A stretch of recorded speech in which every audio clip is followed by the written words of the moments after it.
A very good morning to you, Steve Miller, in Cape Town. So tell us more about why this generation is drinking less.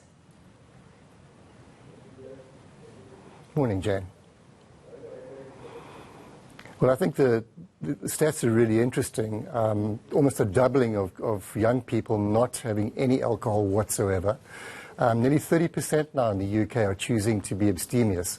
And yes, social media is playing a role, both positively and negatively.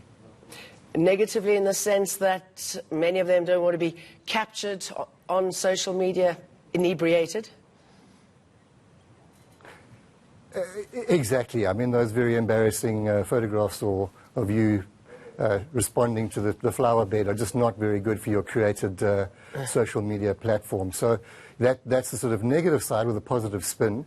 But, you know, more importantly, people are really responding to what is good for them, what's bad for them. You see it in terms of the foods they're choosing, more plant-based foods, general increase in exercising, and burgeoning wellness programs around the world. In fact, recent estimates suggest something like $4.3 trillion now spent on this concept of wellness.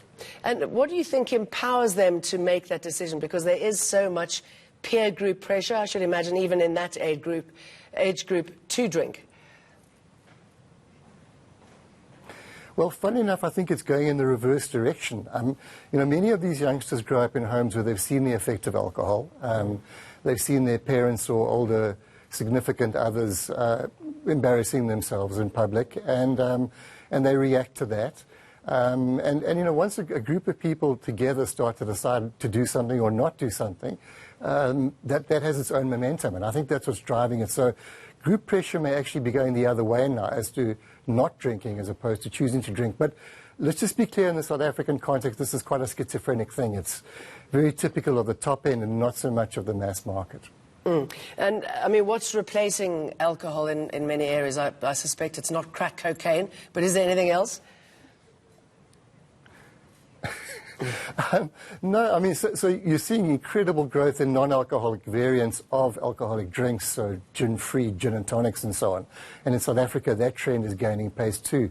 But I guess the bigger eyes would be interesting to see what happens over time are cannabis-fueled drinks, both with active and non-active ingredients, some purely for the wellness benefits and some for the high. We'll see how that goes, because amongst this age group too, about 90% believe that grass or cannabis is better for you than alcohol. So I think that's probably going to be one of the areas we see huge growth coming in the future. I should imagine it's pretty devastating for the alcohol industry. I mean, I know they are making alcohol-free drinks, but it's not quite the same, is it? I mean, even those mocktails are not generating as much income as drinks with alcohol in it.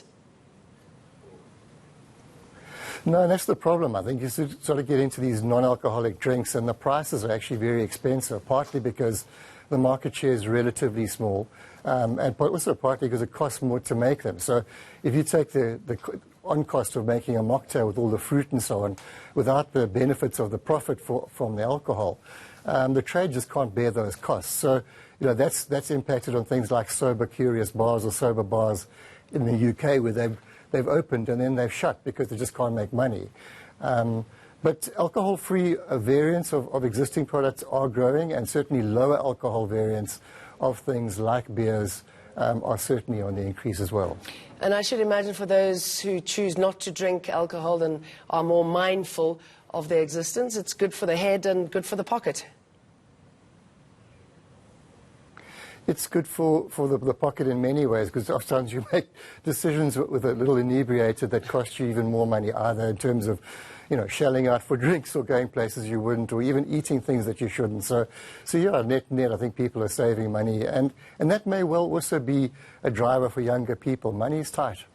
Steve Miller, good to talk to you. Thank you.